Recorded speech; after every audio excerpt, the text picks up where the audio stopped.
السلام علیکم ورحمۃ اللہ وبرکاتہ۔ عزیز طالبات، امید ہے کہ گزشتہ سبق اس کی عبارت، ترجمہ اور تشریحات کے ساتھ سمجھ لیا ہوگا۔ ہم جو کام بھی کریں گے وہ اللہ تعالیٰ کی مدد کو ساتھ لے کر کریں گے تو انشاءاللہ وہ کام آسان ہو جائے گا، کیونکہ مسلمان کا کوئی کام، کسی بھی انسان کا کوئی کام اللہ کی مدد کے بغیر نہیں چل سکتا، اور اللہ کی مدد حضرت محمد صلی اللہ علیہ وسلم کی کامل اتباع کے ساتھ ہی آیا کرتی ہے۔ تو اللہ تعالیٰ سے دعا مانگ کے شروع کرتے ہیں۔ دعا مانگنی چاہیے ہر سبق سے پہلے اللہ تعالیٰ سے کہ یا اللہ میں محتاج ہوں، تو میرے لیے ان اسباب کا سیکھنا، سمجھنا، عمل کرنا، دوسروں تک پہنچانا آسان فرما دے۔ یہ ہمارا سبق نمبر 7 ہدایہ جلد ثانی سے از ولا یجمع بین اختین نکاحا، یہاں سے ہمارا دوسرا سبق جو سبق نمبر 7 شروع ہو رہا ہے۔ اللہ تعالیٰ اس کا سمجھنا آسان فرمائے۔ جی بسم اللہ الرحمن الرحیم۔ ولا یجمع بین اختین نکاحا ولا بملک یمین وطیا، لقوله تعالی وَأَن تَجْمَعُوا بَيْنَ الْأُخْتَيْنِ، وَلِقَوْلِهِ علیہ السلام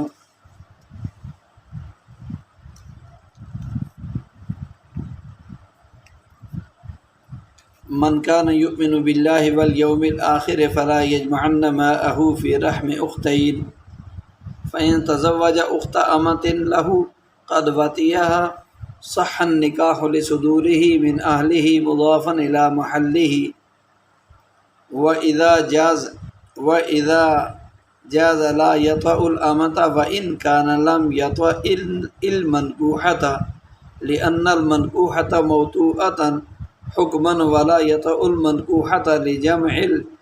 للجمع إلا إذا حرم الموطوءة على نفسه بسبب من الأسباب،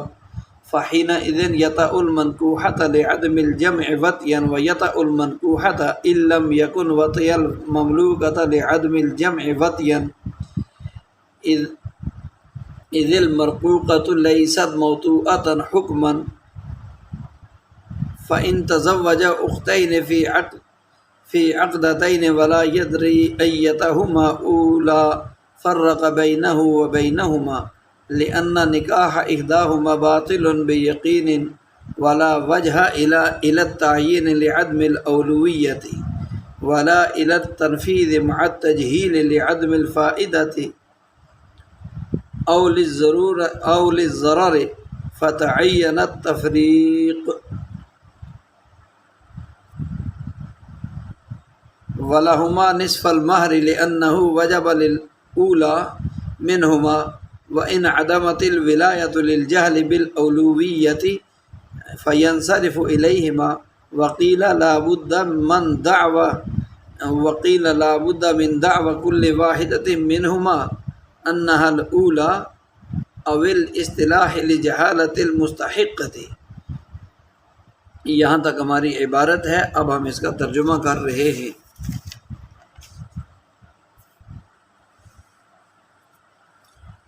ولا یجمع بین اختین، مرد،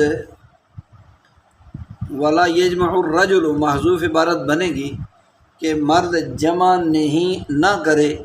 بین اختین، دو بہنوں کو نکاح میں، یعنی مرد تو دو بہنوں کو نکاح میں جمع نہ کرے، ولا بملک یمین وطیا، اور نہ ہی ملک یمین کے ذریعے وطی میں جمع کرے۔ اللہ تعالیٰ کے اس ارشاد کی وجہ سے، ملک یمین کا مطلب ہوتا ہے مالکیت، یعنی بضع پر قبضہ، بضع عورت کی شرمگاہ کو کہتے ہیں، تو بضع کی ملکیت کو، یعنی مالکیت ایسی جو بمائے قبضہ ہو، تو قبضہ سے مراد بضع کا قبضہ ہے۔ اللہ تعالیٰ کے ارشاد کی وجہ سے وَأَن تَجْمَعُوا بَيْنَ الْأُخْتَيْنِ، کہ اللہ تعالیٰ کا ارشاد ہے کہ تم لوگ دو بہنوں کو جمع نہ کرو، اور نبی صلی اللہ علیہ وسلم کے اس فرمان کی وجہ سے دو بہنوں کو ایک آدمی نکاح میں جمع نہ کرے۔ آپ علیہ السلام کا فرمان یہ ہے کہ من کانا یؤمن، من جو موصولہ ہے، جو آدمی کانا یؤمن ایمان رکھتا ہے باللہ اللہ پر، والیوم الآخر اور آخرت کے دن پر، فلا یجمعن معہ فی رحم اختین، تو وہ جمع نہ کرے، وہ ہرگز جمع نہ کرے، لا یجمعن ہرگز جمع نہ کرے، معہ اپنا پانی، فی رحم اختین دو بہنوں کے رحم میں۔ اپنے پانی سے مراد منی ہے، منی کا قطرہ، تو اپنا پانی جو ہے وہ دو بہنوں کے رحم میں جمع نہ کرے۔ یہاں پہلے اس مسئلہ کو سمجھ لیتے ہیں، پھر اس کے بعد آگے عبارت کا ترجمہ اور مطلب سمجھنے کی کوشش کریں گے کہ یہاں پر جو فرمایا ہے کہ وَلَا يَجْمَعُ بَيْنَ الْأُخْتَيْنِ، اس عبارت کے اندر دو بہنوں کو اکٹھا کرنے کا مسئلہ بیان ہو رہا ہے ایک ہی مرد کے نکاح میں۔ اس مسئلے کا تعلق جمع بین الاختین کی حرمت سے ہے کہ ایک ہی مرد کے نکاح میں ایک ہی وقت میں دو بہنیں جمع نہیں ہو سکتی۔ مطلب یہ ہوا کہ کسی مرد کو دو بہنوں کو ایک وقت میں اپنے نکاح میں جمع کرنا حلال نہیں ہے۔ اسی طرح دو بہنوں کا بیک وقت یعنی ایک ہی وقت میں مالک ہونا تو ممکن اور درست ہے۔ مالک ہونے سے مراد یہ کہ دو بہنیں ہیں، دونوں لونڈیاں ہیں، تو یہ ایک آقا ان کو اپنے پاس رکھ سکتا ہے، ان کا مالک ہو گیا، یہ ممکن اور درست ہے۔ مگر ایک ساتھ ان سے وطی کرنا، یعنی کبھی ایک سے کر لی کبھی دوسرے سے کر لی، تو یہ اس کے لیے حلال نہیں ہے۔ اب جمع بین الاختین، ہم نے اس عبارت کے اندر دو چیزیں پڑھی ہیں۔ لا یجمع بین اختین، یہ تو آ گیا دو حقیقی بہنیں، ولا بملک یمین، اس سے مراد لونڈی ہے کہ لونڈی دو لونڈیاں یعنی حقیقی بہنیں وہ ایک آدمی کی ملکیت میں تو آ سکتی ہیں لیکن وطی کے اعتبار سے جمع نہیں ہو سکتی۔ مطلب یہ ہوا کہ کبھی تو ایک بہن سے وطی کر لیتا ہے، جمع کر لیتا ہے، کبھی دوسری سے کر لیتا ہے، تو یہ ایسا کرنا اس کے لیے حلال نہیں ہے۔ اب لا یجمع بین اختین، یہ جو دو بہنوں کا جمع نہ کرنا، اس کی حرمت تو کتاب اللہ کی آیت وَأَن تَجْمَعُوا سے ثابت ہے، اور اس آیت سے دلیل پکڑنے کی وجہ یہ ہے کہ یہ آیت ما قبل سے مربوط اور اسی پر معطوف ہے، یعنی اس کا اس پر عطف ڈالا ہوا ہے۔ تو جو حکم ما قبل کا ہے وہی ما بعد کا بھی ہے۔ ما قبل میں چونکہ نکاح کی حرمت کا بیان ہے، اسی لیے اس آیت میں بھی جمع بین الاختین سے جمع فی نکاح بین الاختین مراد ہوگا کہ ایک ہی مرد ایک ہی وقت میں اپنے نکاح میں دو بہنوں کو جمع نہیں کر سکتا۔ دوسری شق ہے جمع بین الاختین فی الوطی، اس کی دلیل نبی صلی اللہ علیہ وسلم کی حدیث مبارکہ اور نبی علیہ السلام کا ارشاد ہے کہ جو کتاب میں مذکور ہے، چونکہ حدیث میں دو بہنوں کے رحم میں پانی یعنی منی کو جمع کرنے سے منع کیا گیا ہے، اس لیے ان کی حرمت وطی کہلائے گی کہ دو بہنوں کا ایک ہی آقا دو لونڈیوں کا، یعنی ایسی دو لونڈیاں جو سکی بہنیں حقیقی بہنیں ہیں، ان کا مالک تو بن سکتا ہے، لیکن ایک ہی وقت میں ان سے صحبت کے کبھی ایک سے کر لی کبھی دوسرے کر لی، صحبت کے وطی کے اعتبار سے جمع کے اعتبار سے ان کو جمع نہیں کر سکتا، اس لیے کہ حدیث میں دو بہنوں کے رحم میں پانی یعنی منی کو جمع کرنے سے منع کیا گیا، اور اس لیے ان کی حرمت وطی ہوگی۔ لیکن ازرائے ملک یعنی مالک ہونے کے اعتبار سے ان کو جمع کر سکتا ہے، اور ان میں سے کسی ایک سے وطی کرنا بھی درست اور حلال ہوگا، لیکن جب ایک سے ایک دفعہ وطی کر لی آئندہ اسی سے دوبارہ کر سکتا ہے، دوسری بہن سے نہیں کر سکتا، البتہ ملکیت میں دونوں کو جمع کر سکتا ہے، اس میں کوئی حرج نہیں ہے۔ آگے فَإِن تَزَوَّجَ اخت امۃ لہ، اور اگر فَإِن پھر اگر تزوجہ کسی مرد نے نکاح کر لیا، نکاح کیا، اخت امۃ لہو اپنی ایسی باندی کی بہن سے، قد وطیہا جس باندی سے وہ وطی کر چکا ہے، صح نکاح تو اس باندی سے نکاح، اس کی بہن سے نکاح کرنا درست ہوگا، صحیح ہے۔ کیوں؟ لصدورہ من اہلہ مضافا الی محلہ، اس لیے کہ نکاح کے صدور ہی یعنی ہی ضمیر کا مرجع نکاح ہے، لصدور نکاح الی من اہلہ، کہ نکاح اپنے اہل سے صادر ہو کر اپنے محل کی طرف منسوب ہے، اپنے اہل سے صادر ہو کر اپنے محل کی طرف مضاف بمانا منسوب ہے، نکاح اپنے محل کی طرف منسوب ہے۔ اور آگے کیا ہے؟ وَإِذَا جَازَ لَا يَطَأُ الْأَمَةَ وَإِنْ كَانَ لَمْ يَطَأِ الْمَنْكُوحَةَ، اور جب نکاح جائز ہے، وَإِذَا جَازَ النِّكَاحُ، اور یہاں معذوف عبارت ہے، جازہ کے بعد النکاح ہے، اور جب نکاح جائز ہے تو اس نکاح کے لیے، تو اس کے لیے حکم اس آدمی کے لیے جس کا نکاح جائز ہے اپنی باندی کی بہن کے ساتھ، تو اس کا جب نکاح جائز ہے اس لیے اب اس آدمی کے لیے حکم یہ ہے کہ وہ اپنی باندی سے وطی نہ کرے، کیونکہ ان کی بہن سے نکاح جائز ہو گیا۔ اس سے پہلے تو باندی سے وطی کرتا تھا، لیکن اب باندی کی بہن سے نکاح کر لیا تو اب اس باندی سے وطی نہ کرے۔ وَإِنْ كَانَ لَمْ يَطَأِ الْمَنْكُوحَ، اگرچہ اس نے منکوحہ یعنی جس باندی کی بہن کو اپنے نکاح میں لایا ہے، اگرچہ اس سے وطی نہ بھی کرے، نہ بھی کی ہو، یعنی نکاح میں تو آ چکی ہے نا اپنی باندی کی بہن،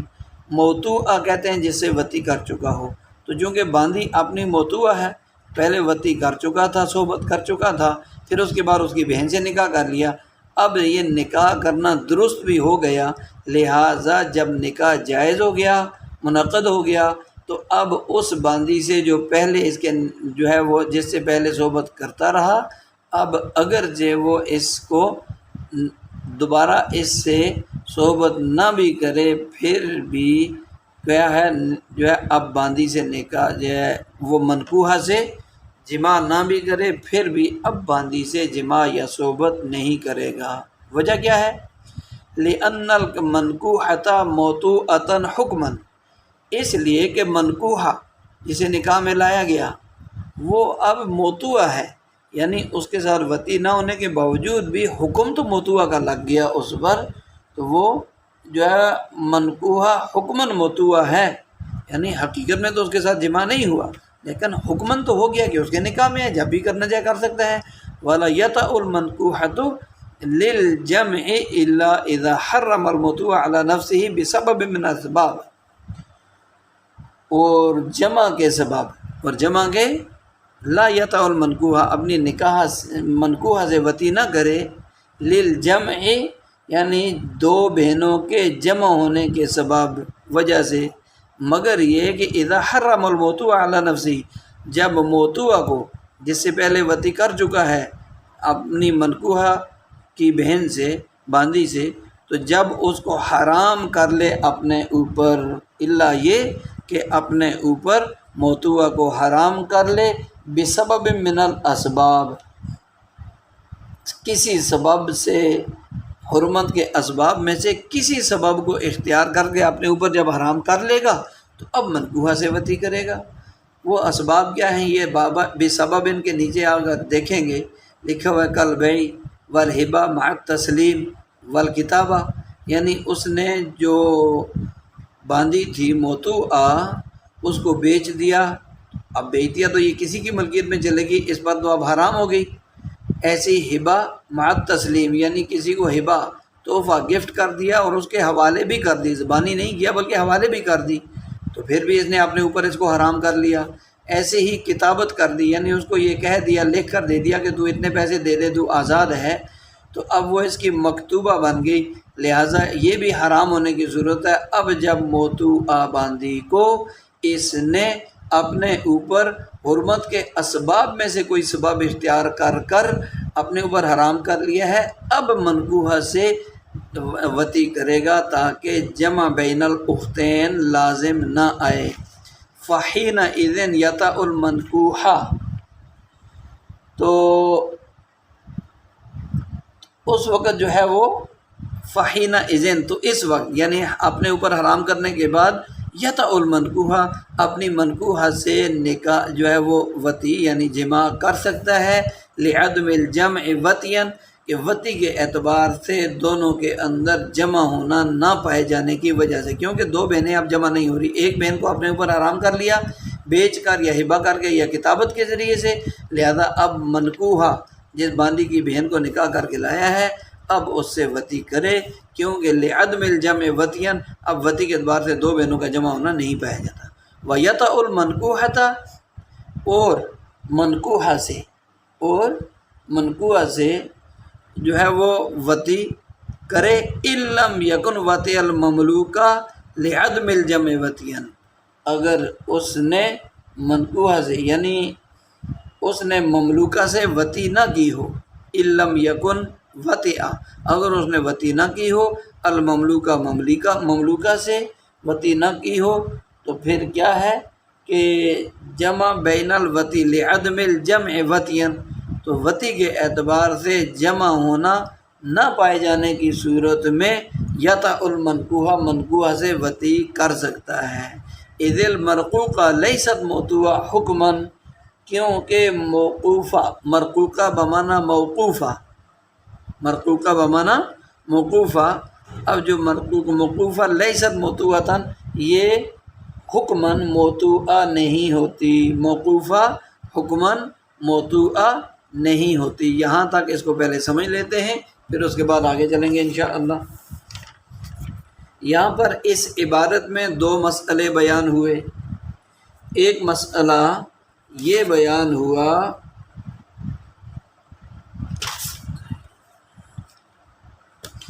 کہ پہلا مسئلہ اگر کسی آدمی کی ملکیت میں، مسئلہ نمبر 2 تو یہاں سے آگے فَإِن تَزَوَّجَ بَيْنَ أُخْتَيْن میں شروع ہوگا انشاءاللہ۔ پہلا مسئلہ سنیے کہ کسی آدمی نے کسی کی ملکیت میں کوئی باندی ہے، زید کی ملکیت میں کوئی باندی ہے، اور اس نے اس باندی سے وطی بھی کی ہوئی ہے، وطی بھی کر چکا ہے۔ اب اس کے بعد اسی باندی کے مالک نے اب جس سے وطی کر چکی اس کو کہیں گے موطوعہ، تو اس موطوعہ باندی کی بہن سے نکاح کر لیا، تو یہ نکاح کرنا درست ہے، صح نکاح کرنا صحیح ہے، درست ہے، کیونکہ یہ اپنے اہل، کیا مطلب اپنے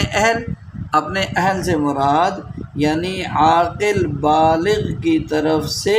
صادر ہو کر اپنے محل یعنی محل نکاح میں واقع ہوا ہے۔ صح نکاح لصدور ہی، کہ نکاح جو صادر ہوا اپنے اہل سے، یعنی ایک ایسے آدمی کے ساتھ نکاح جو عاقل بھی ہے بالغ بھی ہے، تو اپنے اہل سے کی طرف سے صادر ہو کر یعنی عاقل بالغ آدمی کی طرف سے نکاح منعقد ہو کر اپنے محل یعنی محل نکاح میں واقع ہوا ہے، محل نکاح میں واقع ہوا ہے، لہذا نکاح تو درست ہے، نکاح تو درست ہے۔ مگر اب اس مالک زید جو مالک بھی ہے شوہر بھی ہے، مالک بھی ہے شوہر بھی ہے، جس سے وطی کر چکا باندی سے وہ تو اس کا مالک ہے، جس اس کی بہن کو نکاح میں لے آیا اس کا شوہر ہے، تو اس مالک اور شوہر کے لیے حکم یہ ہے کہ نہ تو وہ اپنی مملوکہ باندی سے وطی کر سکتا ہے اور نہ ہی اس کی بہن منکوحہ باندی سے وطی کر سکتا ہے، چونکہ جمع بین الاختین تو فی الحال بھی پایا جاتا ہے نا وطی کے اعتبار سے، تو لہذا موطوعہ جس سے پہلے وطی کرتا رہا اس سے بھی جو ہے وطی نہیں کرے گا، اور اس منکوحہ سے بھی وطی نہیں کرے گا۔ مملوکہ باندی سے تو اب وطی اس لیے نہیں کر سکتا کہ منکوحہ جس کو نکاح میں لایا وہ اس کی بہن ہے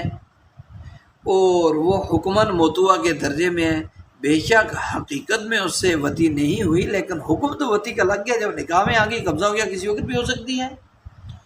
تو حکماً موطوعہ ہے اور اس لیے اسے وطی نہیں کر سکتا۔ اب اگر وہ مملوکہ سے وطی کرے گا تو پھر جمع بین الاختین وطین لازم آتا ہے،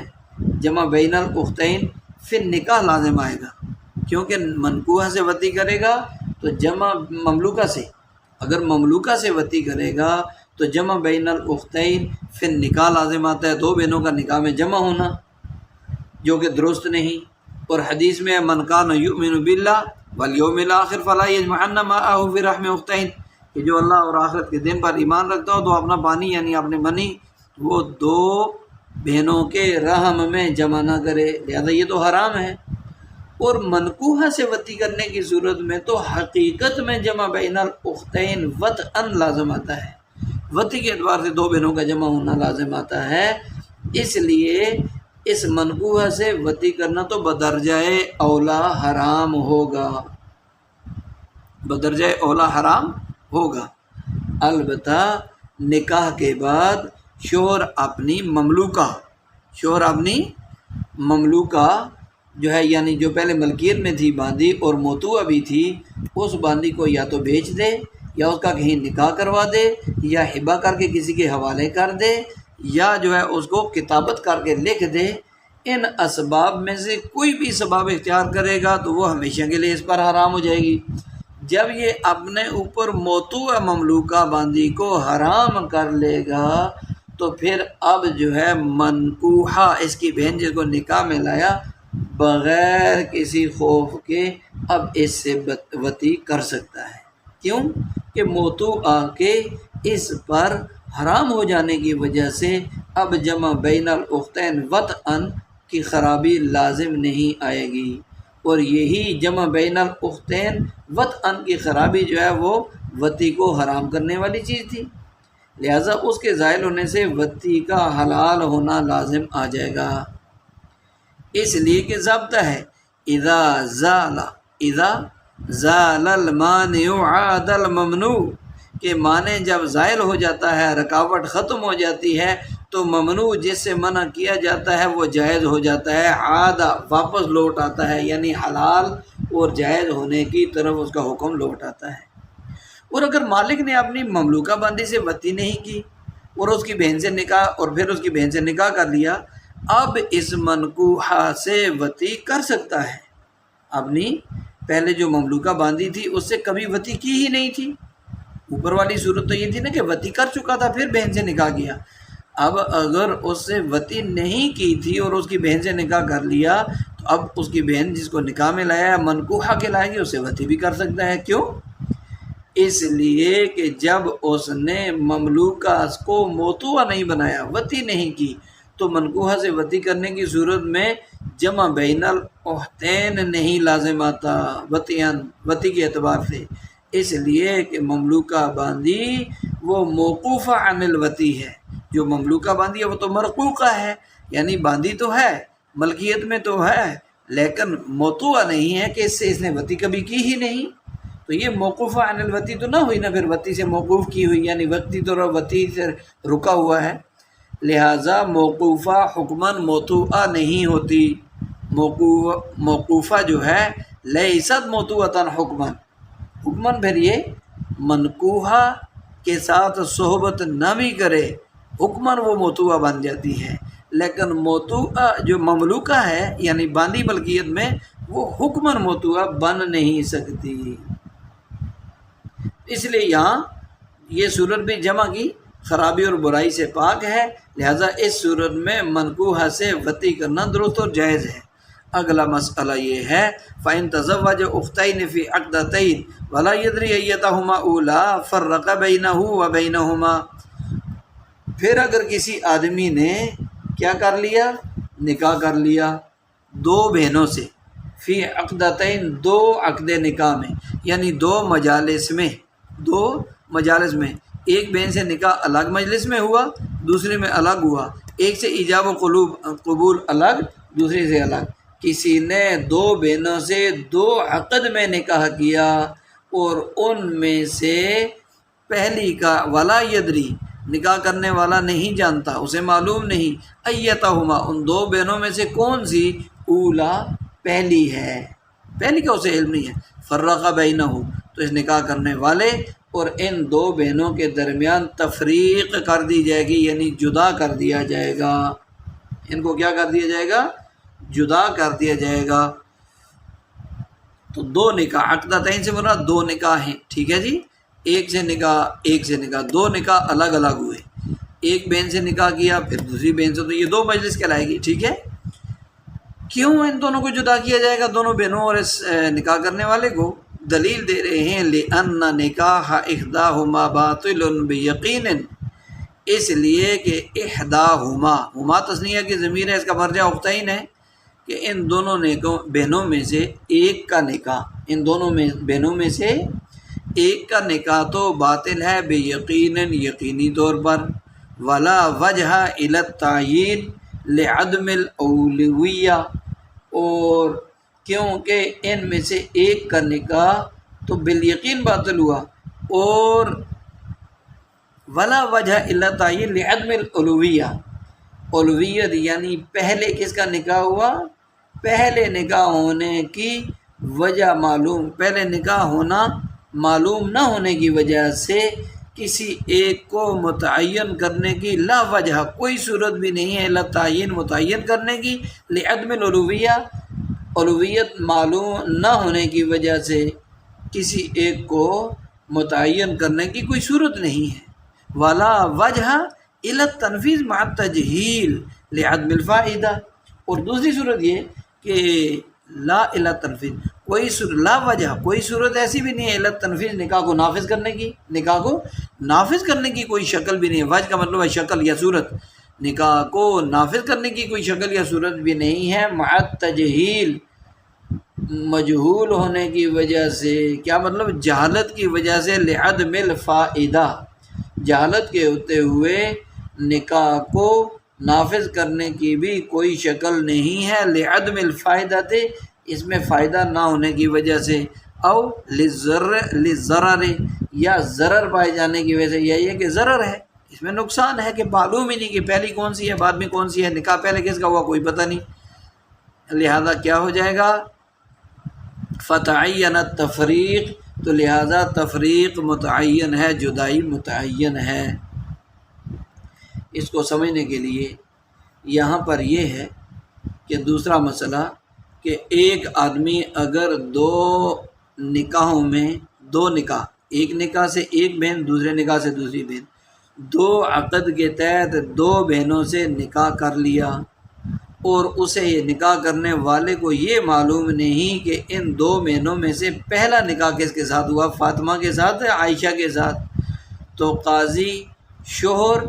اور دونوں منکوحہ جن کو نکاح میں لایا ہے ان بہنوں کے اور شوہر کے درمیان تفریق کر دے گا، جدا کر دے گا۔ متن میں جو لفظ ہے عقدتین، عقدتین، تو یہ عقدتین کی قید لگائی ہے، تزوج اختین فی عقدتین، اس قید کا فائدہ یہ ہے کہ اگر عقد واحد کے تحت، یعنی ایک ہی نکاح میں کسی نے کہا جی میں عائشہ اور فاطمہ کو اتنے مہر کے عوض تمہارے نکاح میں دیا، تو یہ ایک نکاح سے دونوں بہنوں سے نکاح کیا جائے تو وہ ان تجمعوا بین الاختین کی وجہ سے باطل ہو جاتا ہے۔ عقدتین کا فائدہ کیا ہوا؟ اس کی قید لگانے کا فائدہ یہ ہوا کہ عقد واحد کے تحت دونوں بہنوں سے نکاح کیا جائے تو وہ تو پھر ان تجمعوا بین الاختین کی وجہ سے باطل ہو جائے گا کہ دو بہنوں کو ایک نکاح میں جمع کرنا ہی حرام ہے، اور عورتوں کو مہر وغیرہ کچھ بھی نہیں ملتا، یہ خرابی لازم آتی ہے۔ اسی طرح ولا یدری کی قید یہ لگائی، اس قید کا فائدہ یہ ہے کہ اگر دو عقد یعنی دو نکاح میں دو بہنوں سے نکاح کیا، اس نکاح میں سے پہلی معلوم اور متعین نہیں ہے تو صرف دوسری کا نکاح باطل ہوگا۔ نکاح کرنے والا کہتے ہیں جی میں نے ان دو بہنوں سے آپ کا نکاح اتنے مہر کے عوض کر دیا، اب دو بہنوں میں سے پہلے کیسے کیا بعد میں یہ معلوم نہیں، تو لہذا دوسری کا نکاح باطل، صرف دوسری کا نکاح باطل ہوگا۔ لا یدری کا فائدہ یہ ہوگا کہ دو بہنوں سے دو عقد یعنی دو دفعہ نکاح پڑھنے میں ہو گیا جو نکاح، دو عقد میں دو بہنوں سے ہونے والے نکاح میں سے پہلی معلوم اور متعین ہو تو صرف دوسری کا نکاح باطل ہوگا، لیکن اگر معلوم ہو تو یہ نو پھر دونوں کا باطل۔ لہٰذا مسئلہ یہ ہے کہ الوہیت یعنی پہلے کس کا ہوا، الوہیت کا علم نہ ہونے کی وجہ سے قاضی ان کے درمیان جدائی کروا دے گا، اس لیے کہ اس مسئلہ میں قاضی کے سامنے دو ہی صورتیں ہیں۔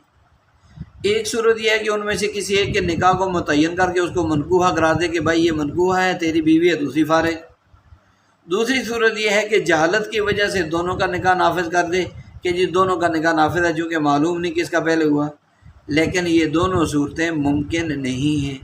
کیوں نہیں ہیں؟ اس لیے کہ ان دو بہنوں میں سے ایک کے نکاح تو یقیناً باطل ہے، اس لیے نفس الامر میں جو آخری ہوگی اس کا نکاح باطل ہوگا، دوسری کا نکاح یقیناً باطل ہو جائے گا۔ اور چونکہ کسی کے الوہیت کا یعنی پہلے کس کا نکاح ہو اس کا تو علم ہے نہیں، اس لیے کسی ایک کو منکوحہ قرار دینے میں بھی ترجیح بلا مرجع لازم آئے گی، یعنی وجہ تو ہمیں معلوم نہیں کیوں ترجیح دے رہے ہیں، اور ترجیح دے رہے ہیں، اہمیت دے رہے ہیں، جبکہ اہمیت کی وجہ معلوم نہیں، لہذا درست نہیں ہے تو ٹھیک نہیں۔ دوسری صورت اس لیے ممکن نہیں ہے کہ جو ہے جہالت کی وجہ سے دونوں کا نکاح نافذ کر دے، یہ ممکن نہیں۔ کیوں؟ کہ وہ فائدے سے خالی ہونے کے ساتھ ساتھ ضرر پر بھی مشتمل ہے، کیونکہ نکاح کا مقصد تو وطی کی لذت حاصل کرنا اور اولاد کا حاصل کرنا، یہ مقصود ہوتا ہے نکاح سے۔ اب اس صورت مسئلہ میں تو منکوحہ اور مملوکہ کے بہن ہونے کی وجہ سے ان سے وطی کرنا تو درکنار چھونا بھی ممکن نہیں، اس لیے کہ دونوں کے نکاح کو نافذ اور جائز قرار دینے کا فائدہ ہی کوئی نہیں، اور پھر اس نکاح کو نافذ کرنے میں ان عورتوں کا ضرر بھی یقینی ہے۔ کیا مطلب ضرر؟ نقصان، کہ ان دو بہنوں کو ایک ہی مرد کے ماتحت رہنا پڑے گا، ایک ہی نفقہ پر، یعنی وہ دونوں بہنوں کو ایک ہی خرچہ دے گا، ایک ہی نفقہ پر اکتفا کرنا پڑے گا، یعنی ایک کا خرچہ دو کے لیے کافی سمجھنا پڑے گا، اور پوری زندگی معلق ہو کر لٹک کر گویا کہ مشروط ہو کر بسر کرنی پڑے گی، اس لیے یہ بھی ممکن نہیں۔ لہذا جب یہاں ممکنہ دو صورتیں ممکن نہیں ہیں تو صاف اور واضح مسئلہ یہ ہوگا کہ ان کے درمیان جدائی کر دی جائے گی تاکہ جمع وغیرہ کی خرابی بھی لازم نہ آئے، اور یہ عورتیں بھی کسی اور جگہ اپنا عقد کر کے آزادانہ زندگی بسر کر سکیں۔ دعا ہے اللہ تعالی ہمیں ان اسباق کا سیکھنا، سمجھنا، عمل کرنا، پوری دنیا تک پہنچانا آسان فرمائے۔ السلام علیکم ورحمۃ اللہ وبرکاتہ۔